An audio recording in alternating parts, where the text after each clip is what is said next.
আমার মায়ের পেটে টিউমার হয়েছিল, অপারেশন করার টাকা ছিল না, তখন জিদ করে আমি বেতার তেল বিক্রি করা শুরু করি।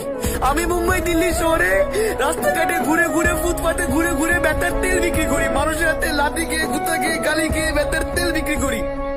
আমি রোদে পুড়ে বৃষ্টিতে ভিজে বেতার তেল বিক্রি করে আমি আমার মাকে অপারেশন করেছি। ওটা আমার জিদ ছিল, জিদ।